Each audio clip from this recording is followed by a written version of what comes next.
If you've wondered how to start a business from scratch and the first steps to start a small business, then stick around. Starting a business isn't that hard, but it does take stamina to keep it running, and I can speak from experience. Today, I'm going to show you how to start a business with no money or very little money, and what not to do when starting a business. Double win.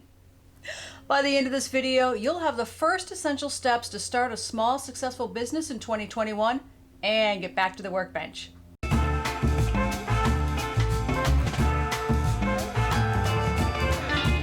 Hi, I'm Lisa Stewart, founder of Build Your Own Small Business and Build Your Own Money Message. If you're a STEAM entrepreneur and you want to learn to grow your business, build products that sell, and connect with your customers, start now by subscribing and whacking that bell like a kitten for notifications so you don't miss anything. I'm known for providing a sensible approach to helping entrepreneurs build an innovative business.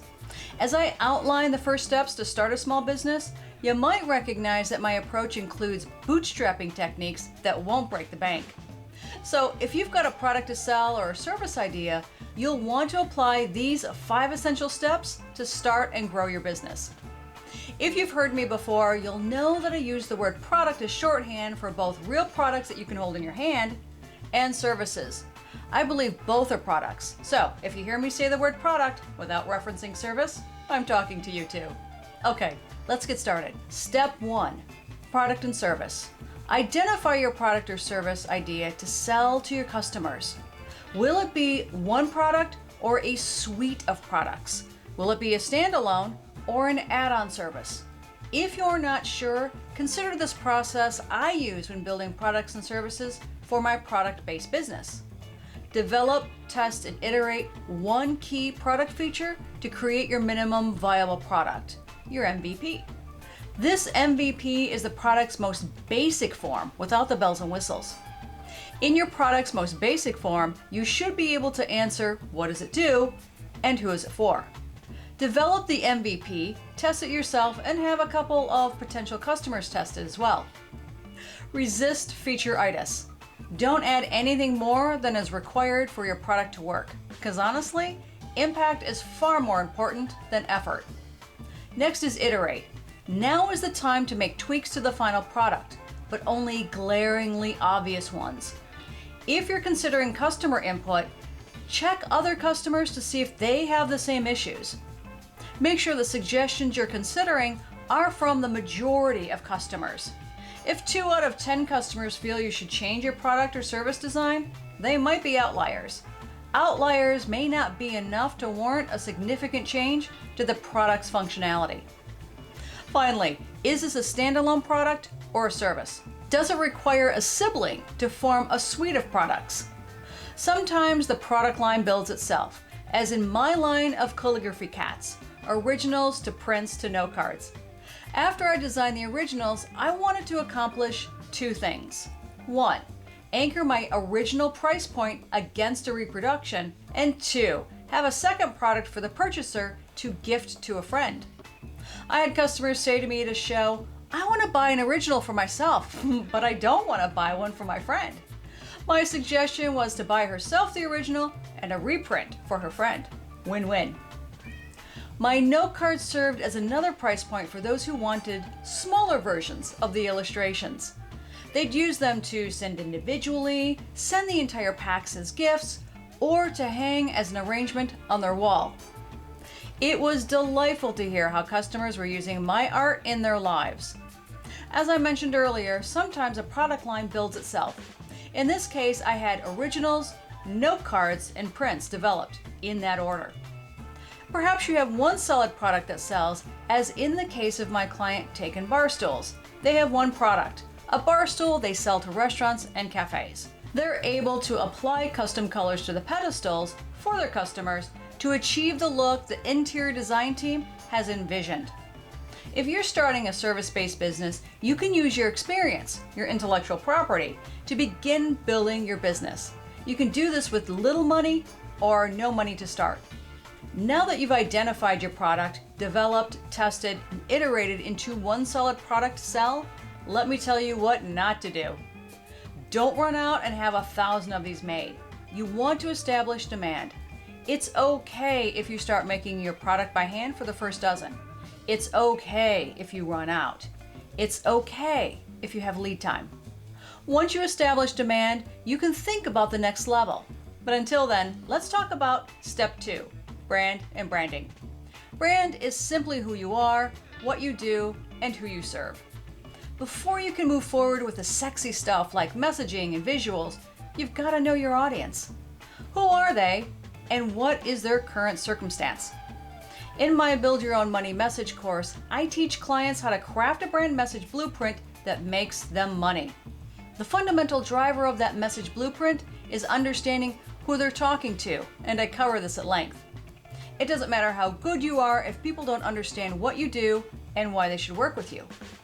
Initially, many small business owners refuse to believe they can't sell to everyone. The problem with this is that it isn't cost effective to try and sell to everyone. The language you use to attract and resonate with your customers is specific. Think about the language you use with your grandparents versus your friends. It's completely different.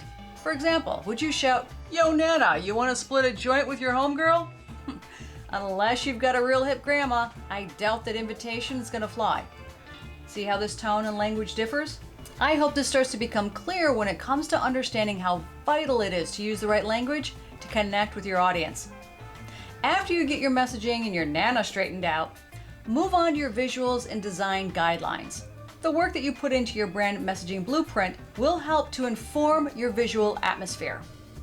Once you've got those nailed, it's time to think of a name for your business, if you haven't already. Also consider whether it's time to get a trademark for your product line. If you're in the process of brainstorming a name for your product line, you can and probably should research both the trademark and your city database to see if your perfect business name is taken. Please note, they don't have to match. I have a separate S Corp name and a DBA as another, and have the calligraphy pets as a trademark through the USPTO. Here's what not to do. Everyone thinks that creating a logo is sexy. It is. I create logos for a living, and in the grand scheme of things, it's not your priority. Honestly, your customers don't care if you have a logo. Concentrate on finding your audience and developing what they want first. As I mentioned earlier, I offer a Build Your Own course named Build Your Own Money Message, as well as other brand packages for small business owners. I'll provide a link in the description. Okay, step 3, build. Now that you've got a brand blueprint, you'll want to build your products that align with your messaging. Based on your brand blueprint, decide if your product will be one of a kind, a limited production run, bespoke, custom, or mass-produced. How about sourcing? Are you sourcing in-house, outsourcing, or a combination of the two? Sourcing includes materials, supplies, tools, machinery, and assembly.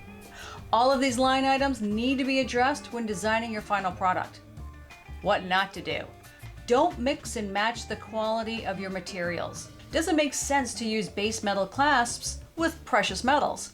Probably not. This will confuse your customers and make you look cheap. I'm sure that's not what you had intended for your brand. If you're benefiting from at least one tip I'm sharing today, please give me a thumbs up and watch it through to the end.